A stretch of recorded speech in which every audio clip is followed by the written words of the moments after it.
नमस्कार दोस्तों, धर्म रहस्य चैनल पर आपका एक बार फिर से स्वागत है। पिछली बार हमने पिशाचिनी साधना और गुरु मंत्र रक्षा भाग 4 में जाना था कि कैसे एक चुड़ैल सी औरत इनके जीवन में प्रवेश करती है। अब आगे के भाग को जानते हैं और पढ़ते हैं इनके पत्र को। नमस्कार गुरुजी, पिछली बार मैंने जो बताया था उसके आगे की बात अब मैं आपको बताता हूँ। गुरुजी, उसने मेरे को पूरी तरह से जकड़ लिया था। उसने मेरे शरीर को बिल्कुल वैसे ही बना दिया जैसे कि मरा हुआ इंसान होता है। मेरे शरीर के साथ उसने बहुत बुरी तरह से बलात्कार किया था। यह ऐसा ही है जैसे जब किसी स्त्री के साथ कई पुरुष मिलके बलात्कार करते हैं, बिल्कुल वैसा ही इस भयानक शक्ति ने मेरे साथ किया था। मैं जरा सा भी हिल नहीं पाया। मेरे शरीर को नोचा और खसोटा सा गया था। यह अजीब है सुनने में कि पुरुष का भी बलात्कार हो सकता है, लेकिन यह सच बात है। ऐसा मेरे साथ उस दिन घटित हुआ था।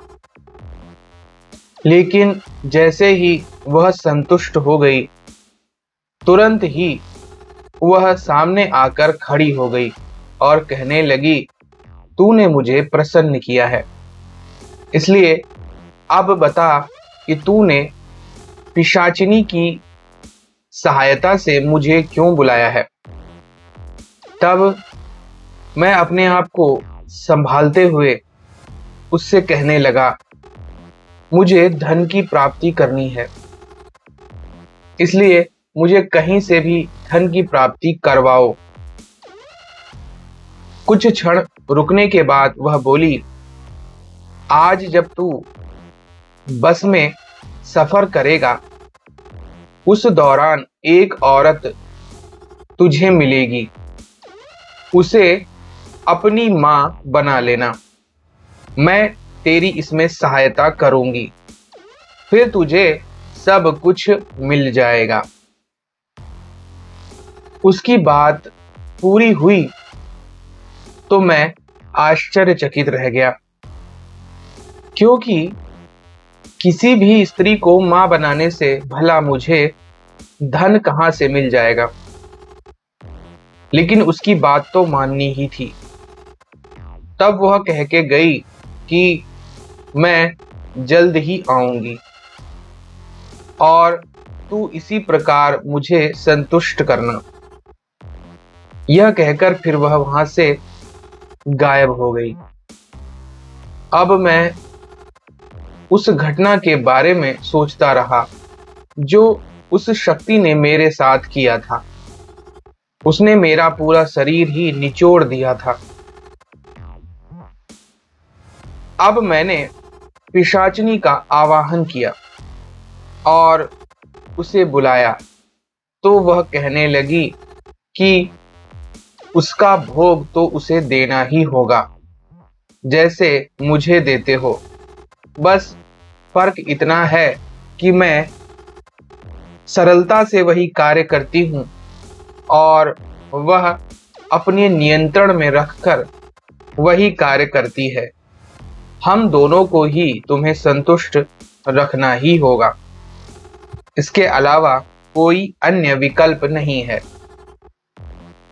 मैं समझ चुका था कि मैं फंस चुका हूं, लेकिन मुझे अपने कार्य निकाल लेने आवश्यक थे, इसीलिए अब मैं तैयार हो गया। मैंने अपने घर के बाहर से ही बस को पकड़ लिया और जाने लगा। मुझे यह भी नहीं पता था कि कितनी दूर तक यह बस जाएगी और कब मेरी मंजिल मुझे प्राप्त होगी। थोड़ी ही देर बाद मेरी बगल की सीट का आदमी उठकर उतर गया और तभी वहां एक बूढ़ी स्त्री मुंह में पान चबाती हुई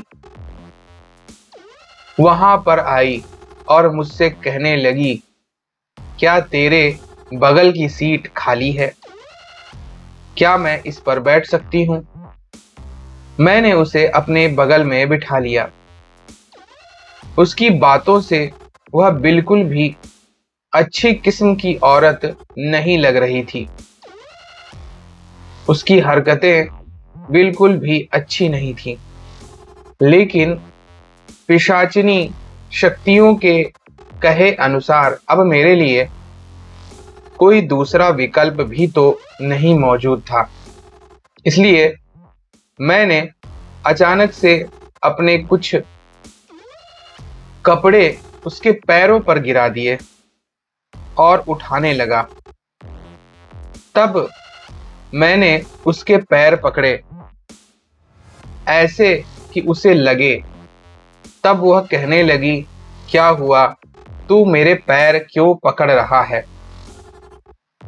तब मैंने कहा, मैं तो अपने वस्त्र उठा रहा था, लेकिन आप तो माता हैं और भला माँ के पैर कोई क्यों नहीं छुएगा?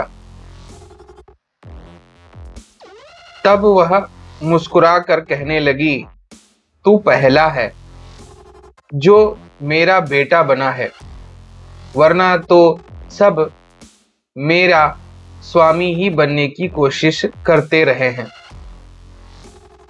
चल, तूने मेरा दिल खुश कर दिया है। तू क्या करता है? तब मैंने कहा, मैं तो बेरोजगार हूं, कोई काम धंधा भी नहीं है। माँ, आप बताइए कि कहीं कोई काम मिल सकता है क्या? तब उसने कहा, ऐसा कर, तू मेरे घर चल, मैं तेरे लिए कोई व्यवस्था अवश्य कर दूंगी। मेरी प्यारी भरी बातें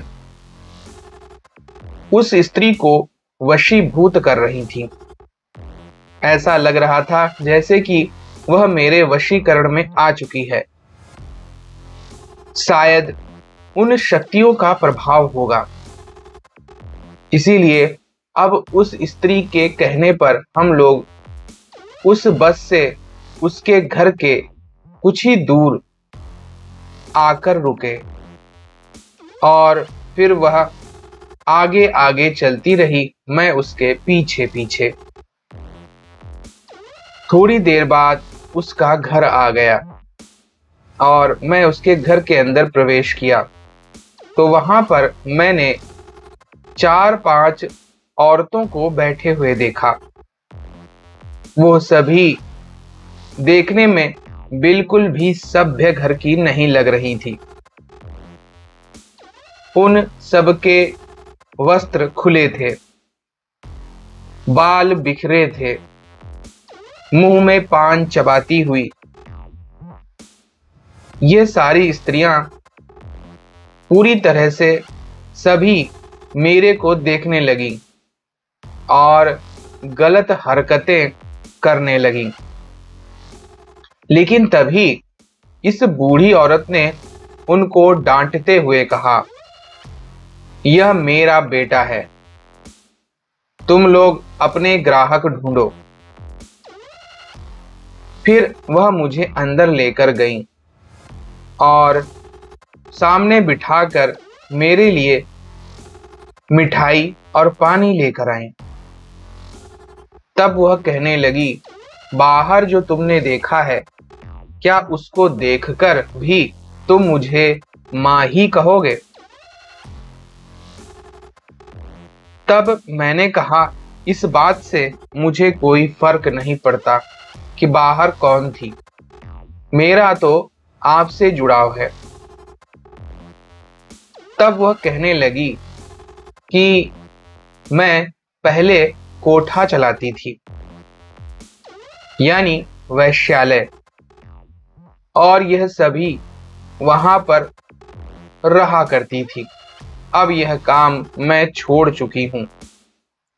बुढ़ापे में वैसे भी यह सब कार्य हो ही नहीं सकते, इसलिए कभी कभी यह मेरे घर आकर मुझसे कुछ पैसे अथवा काम मांगती रहती हैं।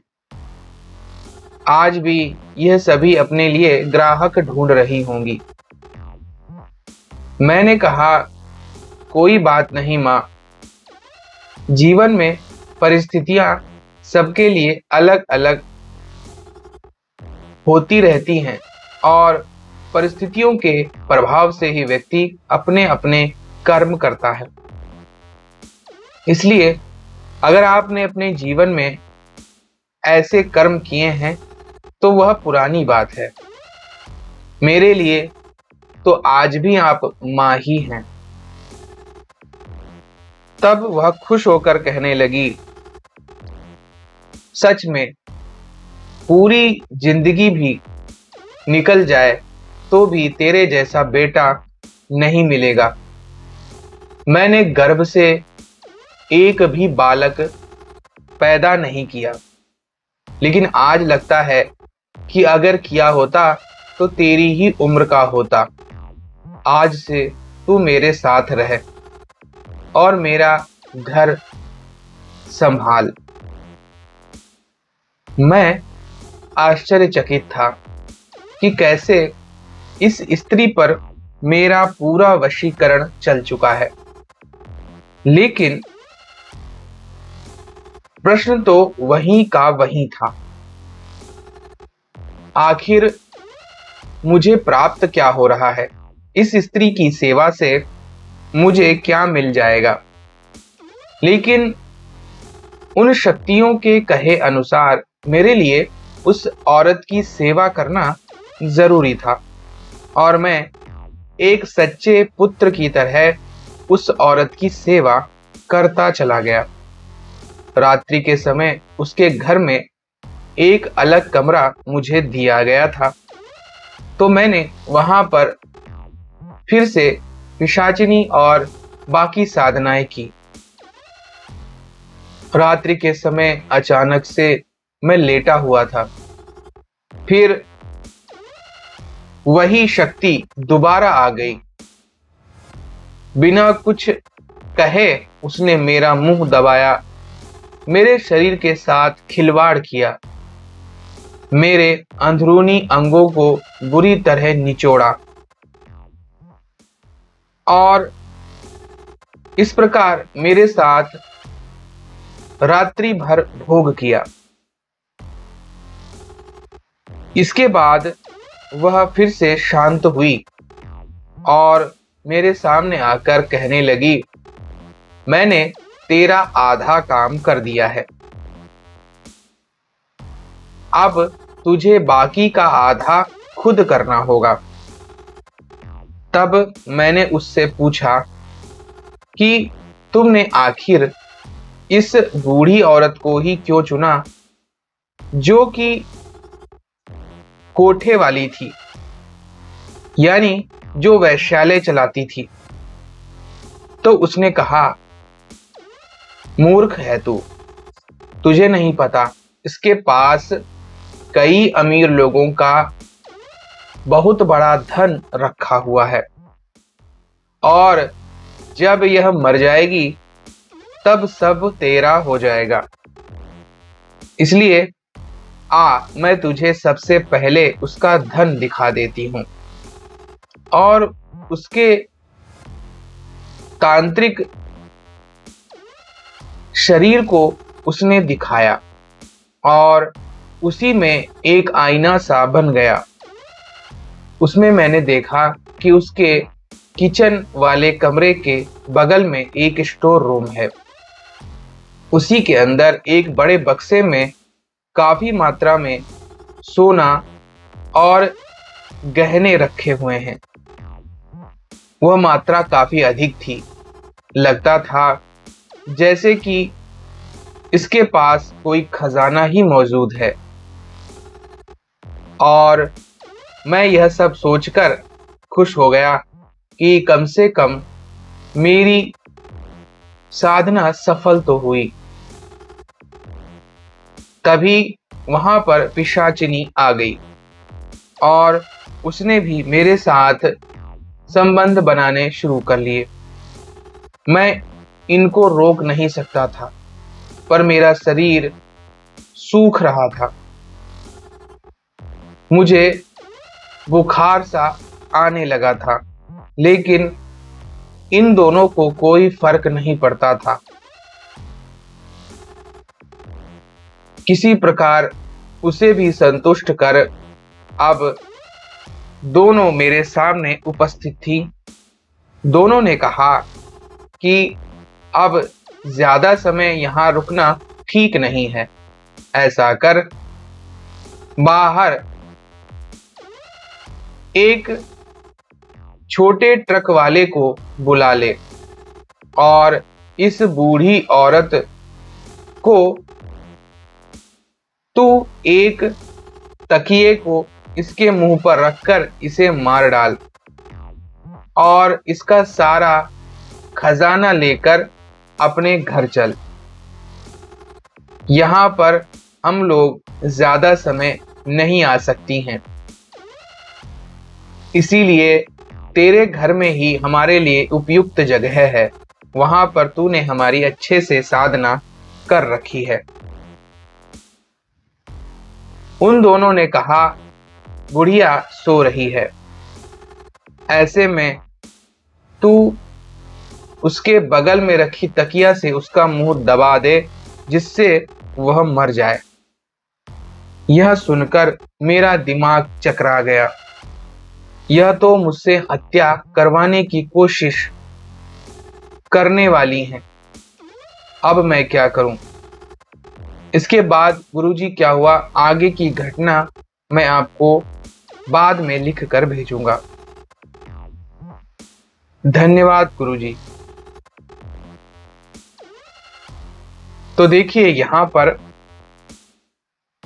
पिशाचिनी शक्तियां किस प्रकार मनुष्य से गलत कार्य करवाकर धन प्राप्त करवाने की कोशिश करती हैं, इसका उदाहरण देखने को मिल रहा है। आगे क्या घटित हुआ जानेंगे हम लोग अगले भाग में। तो अगर आज का वीडियो आपको पसंद आया है तो लाइक करें, शेयर करें, सब्सक्राइब करें।